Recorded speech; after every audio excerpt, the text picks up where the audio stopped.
Wishart. Mr. Speaker, and I also thank Leader of the House for announcing business for next week. And can I add to the tributes to Gerald Kaufman? I think the Leader of the House is absolutely right and sums it up perfectly. That he's from a generation that's quickly passing away. And I think all of us in this House relied on people like Sir Gerald for advice and guidance when it came to matters. Such was his experience. But I think to so many of us on these benches, he was simply a style guru.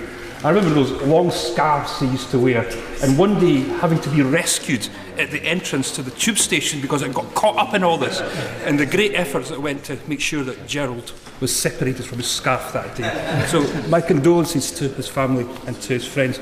We can also welcome today, and I think Sir Gerald would appreciate this too, the fact that it's International Book Day, and I think we should pay tribute to the writers of this country. I have the great pleasure and privilege of chairing the All-Party Writers Group, and I think it's right that we recognise the wonderful piece of work that is done by all our authors and writers and ensure that they get rewarded for the wonderful works that they produce.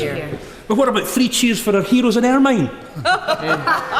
Maybe not so much from the benches over there. The people's aristocrats have spoken, and their voice must be listened to. Absolutely.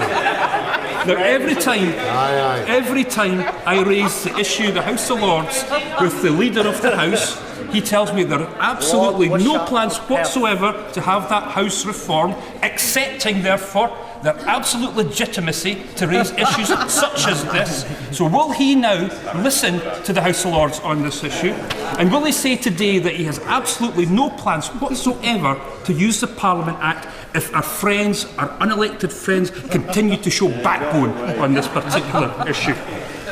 Can I also thank Leader of the House for announcing the recess dates, but express our profound disappointment that yet again this government has singularly conspired not to have a long recess that will cover the school holiday periods of every nation in the United Kingdom.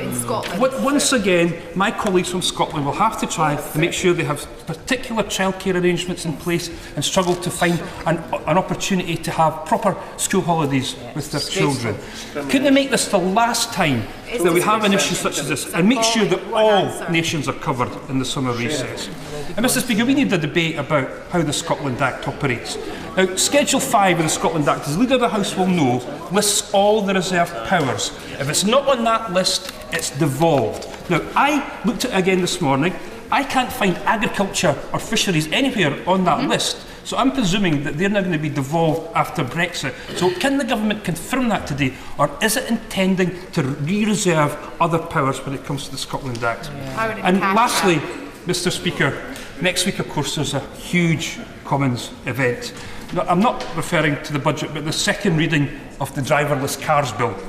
But there are similarities, believe it or not, there are similarities. One is a journey with no one at the wheel, heading for disaster, and the other is a driverless cars bill.